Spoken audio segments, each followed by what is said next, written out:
Good afternoon, everyone. I would like to welcome you to this webinar. My name is Charles Nyebeze, and I'm the Vice President, Business Development and Commercialization with the Center for Excellence in Mining Innovation.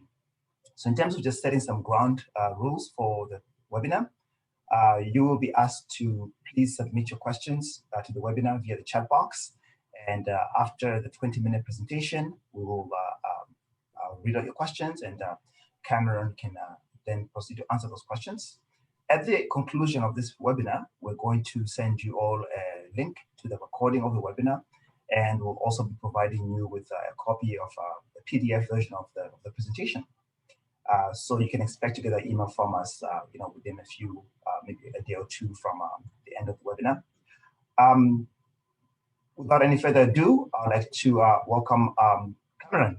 Cameron, please come online. All right, thank you, Charles. I appreciate the introduction, and thank you a lot for being able to put this together. This is the second webinar of a two-part series.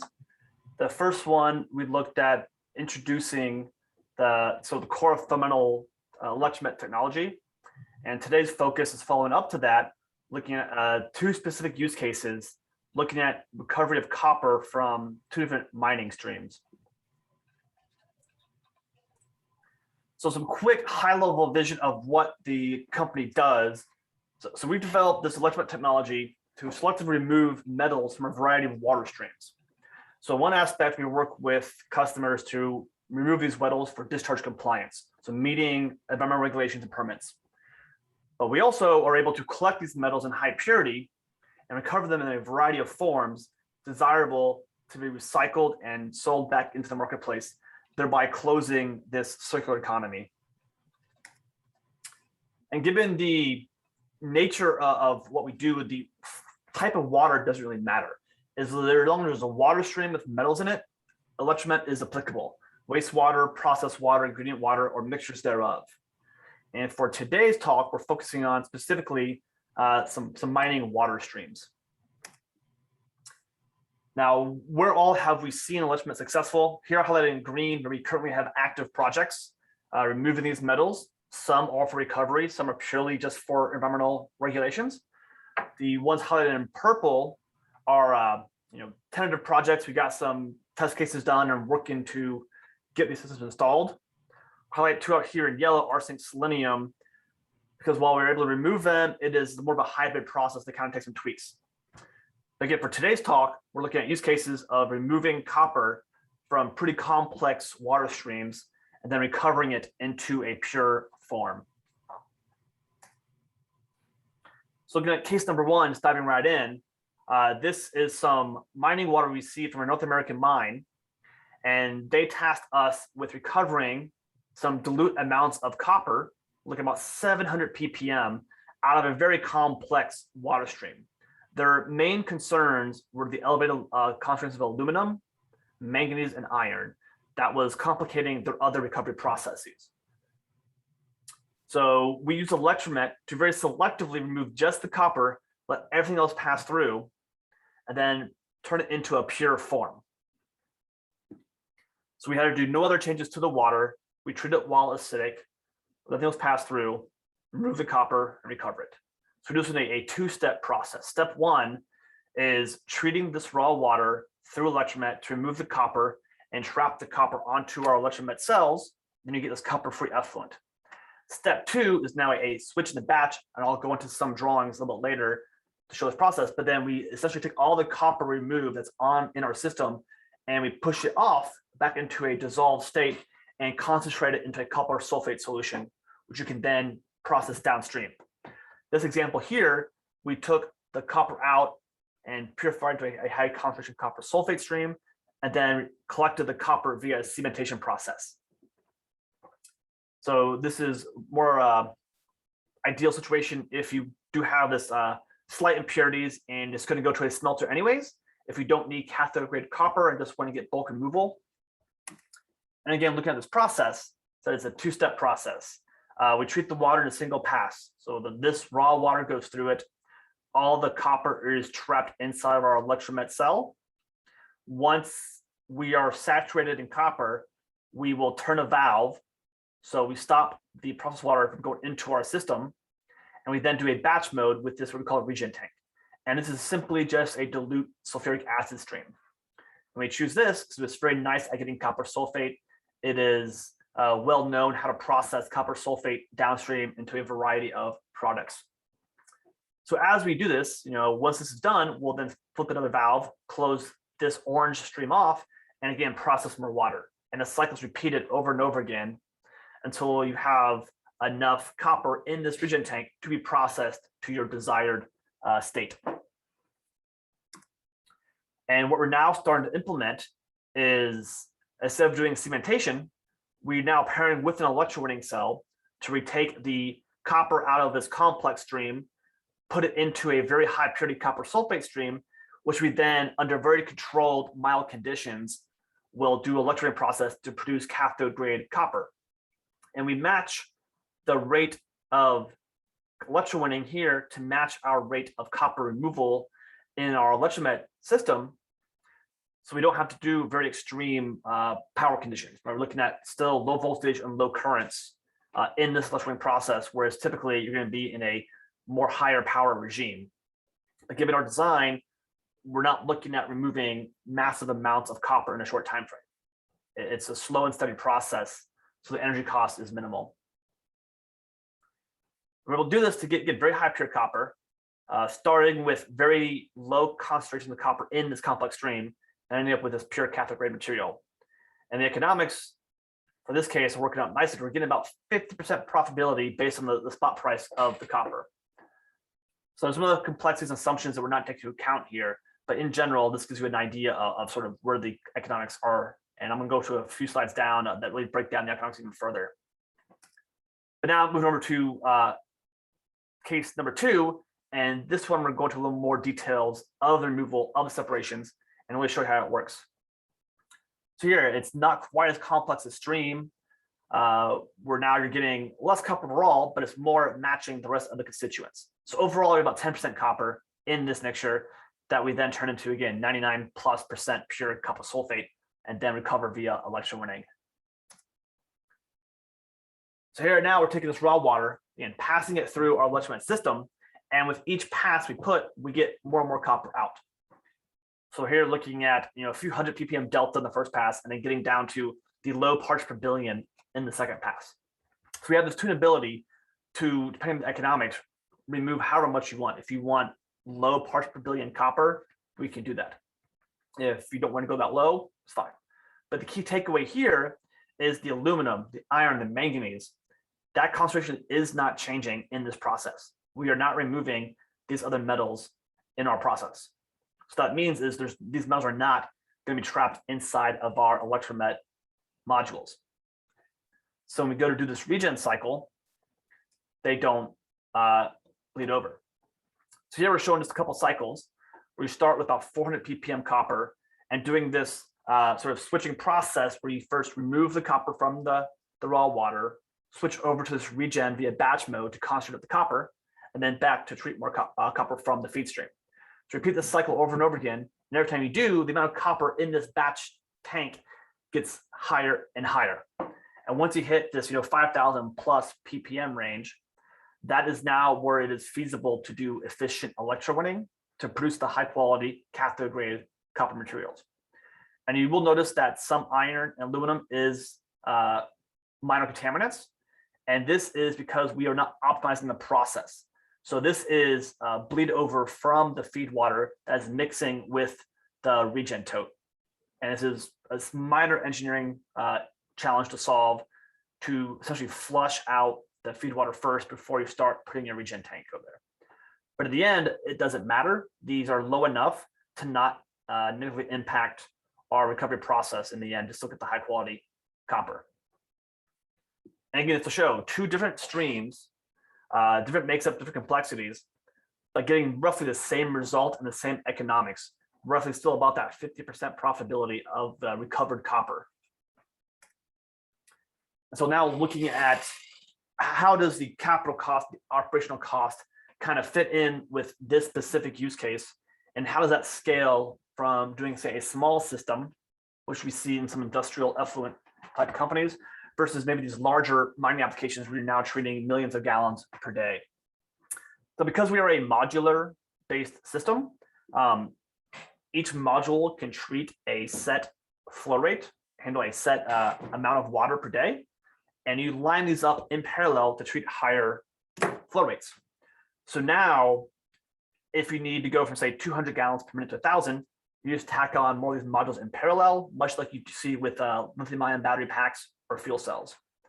And today we're seeing this blue line kind of curve with our current economics, our current size of manufacturing. And within 18 months, 2 years, we believe to have the capabilities and the infrastructure set up to get this cost reduction, to have a very, very capital cost efficient system. Okay. And then looking at more of a normalized basis, at the lower flow rates, the cost per gallon treated is going to be higher, but it does very quickly level out. Again, we have this modular system to where the cost per gallon treated is not increasing with size, but we do bottom out at a pretty decent level here on the 100, 200 dollars per GPM treated. But now what really matters is looking at sort of the operational cost, right? Because that's going to be the bulk of the cost for recovering these metals. And that's really what's going to dictate doing the solution versus not. So here I'm showing the copper and the orange, and want to kind of compare to two other metals that we've seen either in the mining industry or in some other industrial settings to give some comparisons of what dictates this cost. So the majority of the operational cost is going to be the lifetime of these modules.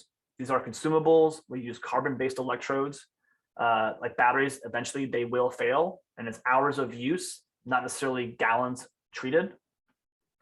So, and the lifetime is based on what voltage we apply. The higher the voltage, the faster it's going to die. Lower the voltage, the longer it can live. And here's a prime example where manganese is about 75% of the voltage required, that is for copper, and copper is, about 30% less voltage required than it is for nickel. So the type of metal doesn't matter. It's really the voltage that we have to apply to remove it from these streams. And we can see some pretty nice cost savings with scale. Again, because we have this nice modular system, it can really be optimized for these larger systems where the control panel, the PLC, all the automation scales up very nicely. So all you're doing is adding on more of these modules, which fit in very nicely into shipping containers for remote locations. Requires very low power. So also suitable for remote locations. And I'll dive into that in just a little bit. Again, looking at the sort of contributions of what dictates these costs. So from the OpEx side, that's been the main piece. That's how we really sell these. The energy cost is very minimal. It's usually less than an LED light bulb. We're doing low voltage, low currents. The pump is going to be the bulk of the energy cost, which I do not include here. This is just the energy cost to do our separations, to remove the copper from the water. The labor is also very minimal. It's well suited for remote locations. It's a fully automated system. You can access it remotely via 4G, Wi-Fi, LTE, Ethernet, whatever system you use. The replacement is simple. These are like replacing a fridge filter, a quarter turn. It takes about 15 seconds to pop one of these cells out and put a new one in. And that can be disposed of as non-hazardous landfill or sent back to us for recycling. Now, the bulk of the cost I said is this cartridge replacement. Given our operation, you're looking at a few months of life. You can go a little bit longer depending on the metal you use, maybe a little less if you push to more harsh conditions. But that is the bulk of the OpEx cost. So optimizing the operation to extend the lifetime of these cartridges is how we get the best OpEx. Now the CapEx is mainly built into these docking plates. It's what the cartridges tie into. That's how we connect the power. That's how we connect the water in and out. And that's how we really tie it all together. The control panel, PLC, the skid, those are all very low-cost systems, very efficient. Not a lot of room for cost savings in the future there, but mainly on all these docking plates, which have a high potential to do cost reductions with economies of scale. And then really diving into it, the way we're set up is we do have two options for the business model. We do see some customers like to do a capital purchase, much like you see with RO membranes. You buy the system and then you buy the consumables as you need them. This is not our ideal scenario, but we do offer it because some customers like it. What we prefer to offer is more of a water as a service. So we can lease the capital equipment. There's zero capital cost put down for this.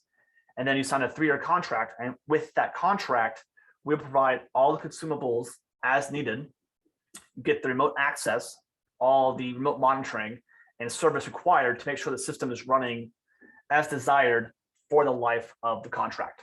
And what this does is it really now takes rid of the upfront capital investment.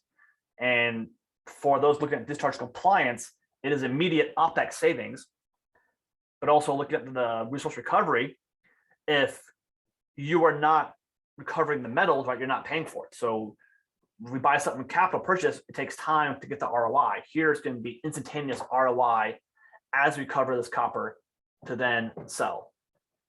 And the main benefit is now you have very predictable costs. You don't have massive spikes for buying capital purchases and have to amortize it over the years. So this is the model we strongly prefer, but we do not shy away from these other capital purchases and purchasing consumable models. Each customer does things differently, and so we're flexible enough to kind of tie into how they operate.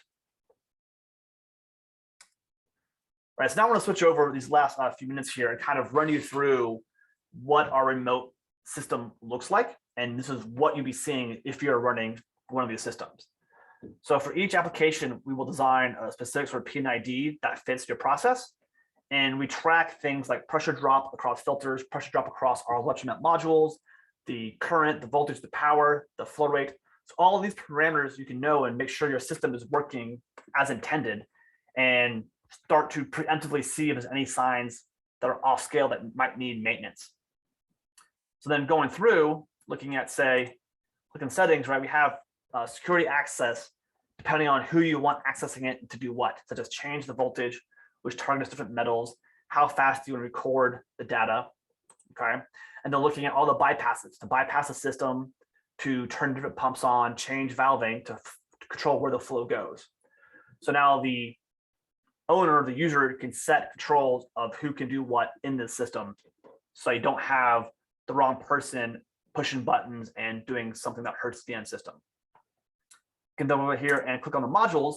So if you have one or more, you can see each one individually, sort of what volt it's running at, how much current you're seeing, what's the total power, and you can add it up total with all of these different modules. So you can see if there's one's a problem or one's not, and they're all working properly or not. So it gives you very fine-tuned control of the system. So then moving on to looking at some stats, you can look at, how much water you're treating, how many hours has it been used. Like I said, hours is a better predictor of lifetime versus volume treated, because we're not like a standard filter that's going to absorb materials and clog. It's more like a battery or capacitor. That's hours of applied voltage that's going to dictate when it's dead and when it's to be replaced. Now, from looking at some charts, you can see we can track things like flow rate, your module voltage in real time to see if things are, again, being as they should. And if you start seeing variances from what it should be, something's going wrong, we can fix it. Again, the key tell is current, right? Much like a battery, if current gets low, you're not doing any work. If current goes way too high off the charts, something's inefficient is happening. So we can tell a lot just from voltage and current to know that these systems are running as intended. And our typical way of working with customers is for these new types of water streams, we like to get a sample, do some feasibility testing in-house. And what this does for us is take a small snapshot of like 5 gallons, and we build a process to be able to treat it. So it says what voltage do we need, what flow rates, what residence times required per cartridge to be able to meet the customer's targets, whether it be recovery or discharge or both. And this is the basis for proposal to do some on-site piloting. So now we lease one of our small demo units. This is like the size of a standard home water softener, 4 feet by 5 feet. You can handle 2 cartridges, so we can do up to 20 gallons per minute. And we let this run for 1 to 2 months. This is now enough time to be able to predict the lifetime and failure rates of these modules, of these cartridges. But more importantly, it lets us get real data on the changing feed water, because what you see one day is not always the same from day to day. So you might have spikes in copper, you might have spikes of impurities. So we are able to then tune the system all through automation so it can match the incoming water stream. Then from here, we would now get a really good picture of what the OpEx is. And that is our preferred model. We can then build a proposal for a full-scale system based on the OpEx, or we know the size of the system, what that CapEx will be. And because we have a good predictor now of the consumption rate of these Electromet cartridges, we can then be very high predictability of deciding, how often does it need to be replaced? Is it a 2-month cycle, 3-month cycle? Will it last less, last more? All that will be determined on site with a few months of testing. And then from here is the standard full-scale installation. Sign the contract, purchase the system, preferred model is up to the customer, and go. All right, so with that, I would like to thank everybody for their attention, and we'll be happy to begin answering some questions. All right, thank you, Cameron, for that presentation. One of the questions I have here is, how do you deal with suspended solids? Mm-hmm. So we are a very good particle filter. We're also a very expensive particle filter. So we like to have very low TSS coming into our system. It's more of a size of particle versus a concentration ppm of particles. We've seen typically between a 1 micron to 5 micron filtration up front is enough. If you're less than 1 micron, as long as it's not super sticky, it will just pass through our electrodes. Our carbon electrodes are very macroporous type cloths. But eventually, if one clogs and sticks, and then it's going to be a cascading effect to clog it up. So we do need very good TSS control up front. Okay. All right, thank you for that. Another question we have here is, do you form copper metal or copper oxide at the Electromet unit? We can do a little bit of both, but the main form is going to be copper metal on our cathode. Depending on the pH of the water and the cell we use, we might make copper oxide. Say, for example, it's not acidic. If we're like pH 5, then we can form more copper oxide on our anode, or even some copper oxide on our cathode. It'd be copper 1 oxide versus a copper 2 oxide. But the majority of the removal, the form of copper is going to be copper 0 metal on our cathode. Okay. Thank you for that. Another question here is there a particular chemical species of copper that gets selected, or is it any ionic form? Pretty much any ionic form, copper 1, copper 2, even if it's chelated copper, not an issue. We've done lots of work with things like anti-scalants, anti-phthalates, looking at RO brines, cyanide. None of that really matters. It might change the operating voltage slightly, but it doesn't matter. As long as it's ionic, dissolves, like dissolved metals. If it's particulate copper, we can probably filter it out, but then we're just being a particle filter, and there's probably other solutions than what we can do. Another question I have here is, how do you deal with samples that are coming from offshore, like maybe off country, and specific here is sampling from South America. Mm-hmm. How would you deal with a 5-gallon sample coming through from South America? And is there anything you want to give as advice for somebody who's packaging a sample that's coming from offshore? We haven't had any problems with that. We've had samples come from Israel. We've had some from South America, from Canada, from Europe. That's going to be, I think, more dependent on the specific rules of those countries and what they can ship out. Okay. We typically have UN compliant jugs that have proper labeling, at least internal in the US Department of Transportation shipping. We haven't had any issues with our imports. As long as we're known ahead of time, we can set up the import-export, people take care of it. It's just a matter of time. So most of it isn't hazardous. If it's small samples, there's lots of, I guess, sort of loopholes to get around all of the paper trails. Okay. Perfect. Gotcha. Okay. Another question here is, are there problems with scaling up of the electrodes?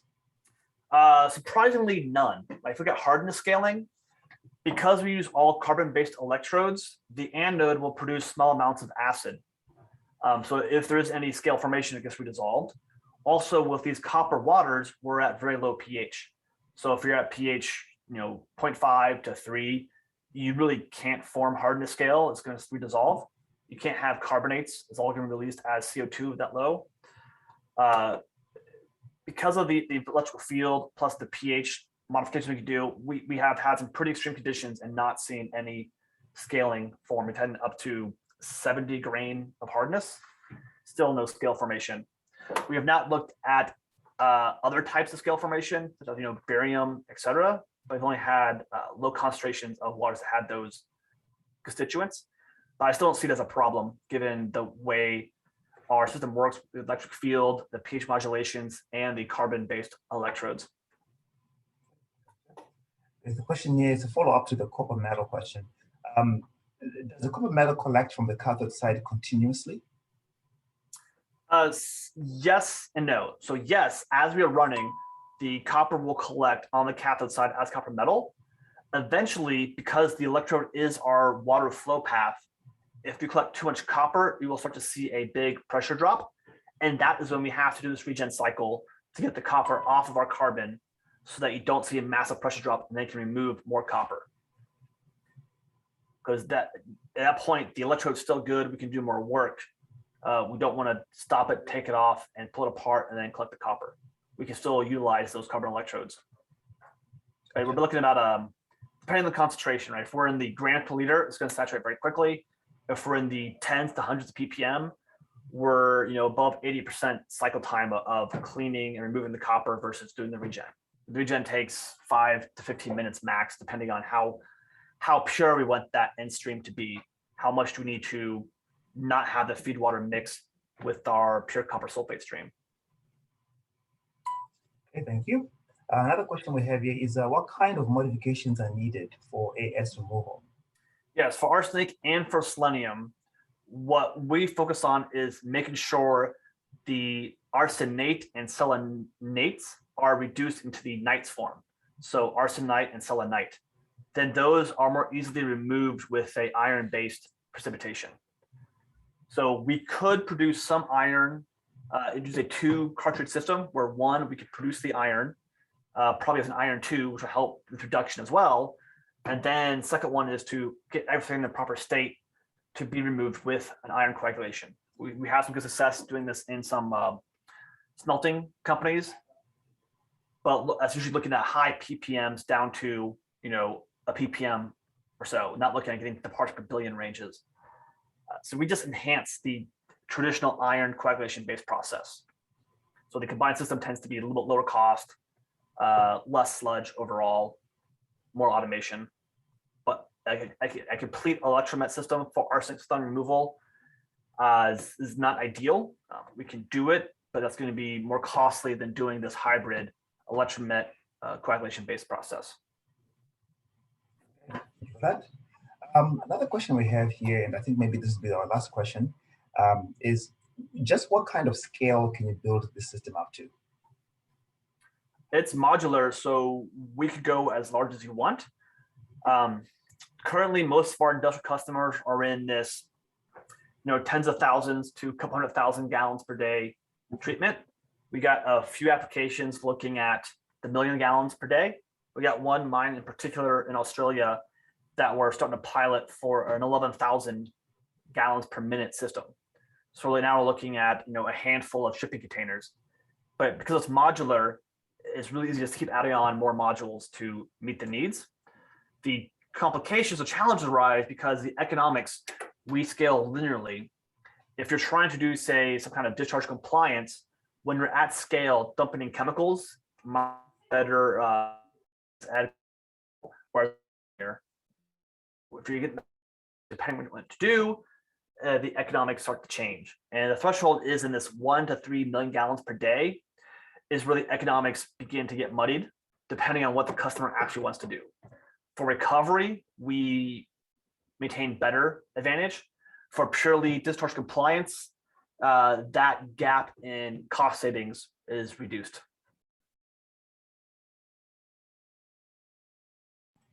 Okay, thank you for that answer, Cameron. And Cameron, seeing that we have reached the end of our presentation, I'd like to thank you for giving us this presentation. And I was going to ask you maybe to say a few parting words to our audience. No, thank you for the time. This is and especially to Semi for putting this together. It's really exciting to get Electromet in front of this crowd and these types of people, and really the feedback we've already seen from the last webinar of applications and thoughts we never even begun to imagine as we learn more about this marketplace. And I'm really excited to hear back from all the audience members today, and hopefully we can work together in the future. Okay, thank you very much. So to our audience, again, thank you for joining us. You will receive in your email a link to this video and also copies of this presentation. We will also give you in writing some answers to the questions that we asked here, so that you can have those for your reference. Thank you again, and we look forward to you joining us on our next webinar. Thank you. Bye-bye now. Thank you, Cameron. Thanks a lot, everybody.